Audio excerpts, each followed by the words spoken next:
अरे राजा कोट देखावत रहे भैया। अरे राजा काला साड़ी लइहा आ कमर में छिप जाए, राजा काला साड़ी लइहा।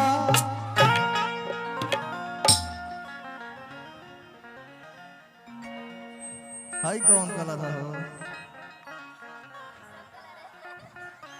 सुगैया कलर का सतरंगी कलर कि हाँ गुलाबी गुलाबी। अरे जमाना में के पेन्हो राउर भाभी कि जनी जा कमाए कोलपतिया राजा हमार सबतिया मतिया राजा। ऐसे पहले हमनियों के गाना रहे कि मना कोई पुरु बाबा ना जई है पिया। सेल्फी सेल्फी उतर जाई कि हाथे कबनो के कुछ न खई है पिया कि बलमु के बिगड़लस बनली रे बनली। अरे तो चित बदली खिया के मजा अरे मरल सरे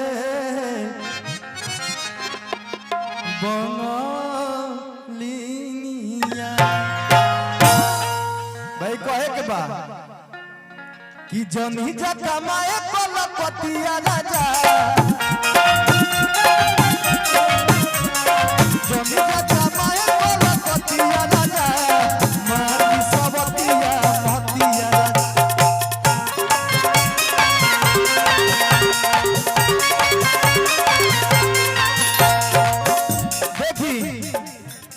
पहले के जमाना में अभी तो डिजिटल जमाना हो गया, सब लोग के लगे मोबाइल हो गए बड़ी सन वीडियो कॉल वाला।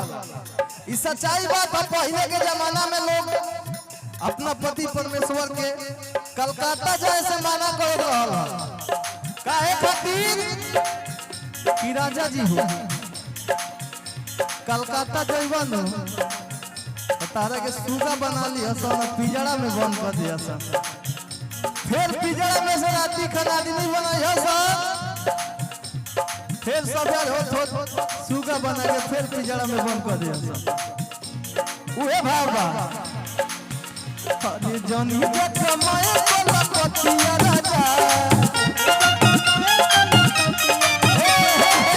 ए भैया बड़ा बेचैनी में लागत रहो बड़ बेचैनी में लागत रहो तारा उंगली तो देख के मन करे था कि एकदम बुझाते एकदम तू अब परेशान में आ गिल बा अंगुरी ऐसे करता रह मर्दे टेढ़ बका अंगुरिया ऐसे करता था एगो मतलब ऐसे करता रह क्या बात है कि जनी जा कमाए कोलपतिया राजा जनी जा कमाए कोलपतिया राजा मारी सबती।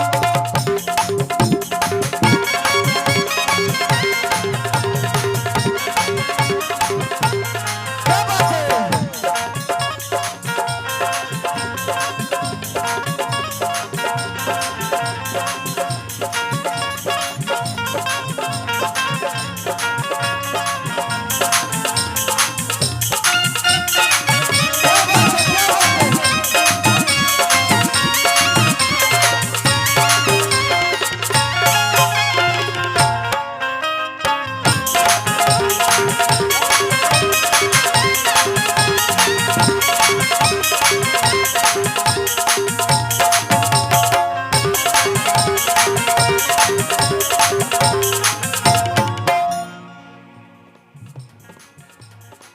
छोड़ी के में हर अरे हो जाइब हे हर हमारा से बेसी करी न के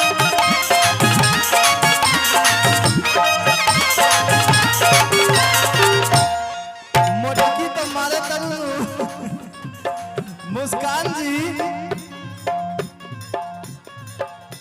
इनको लोग के स्वागत हम कर देता नहीं काहे से कि लोग मंच पे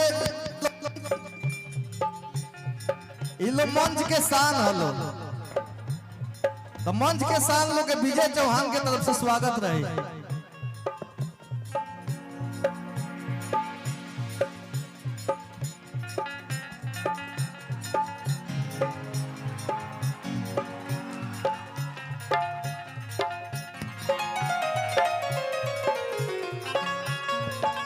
माला दो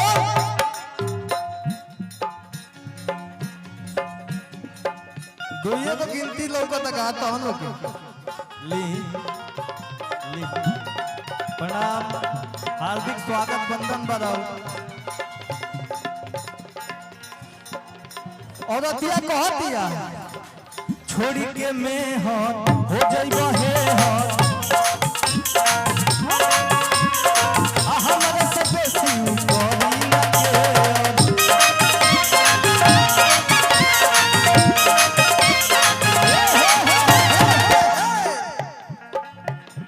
एक बार है भाई के साथ इज्जत के हानि करे पैसा की हानि करे केहू के न सूट बंगाल वाली पानी करे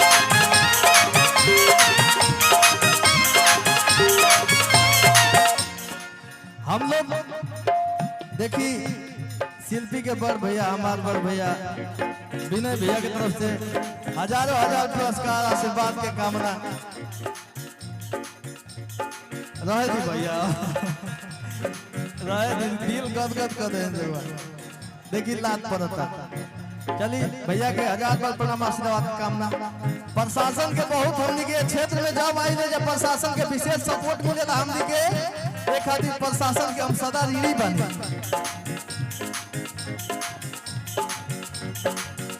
आज से जिया खोबो हजात भर रोबो हम मन बन में हरि के बतिया राजा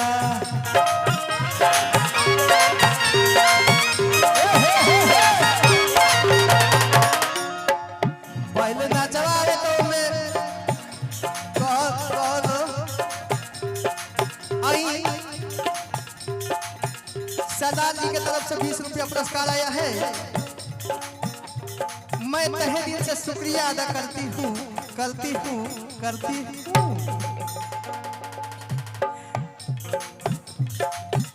हाँ से दिया खोबो रात भर रोबो मन बन में हरि के बतिया राजा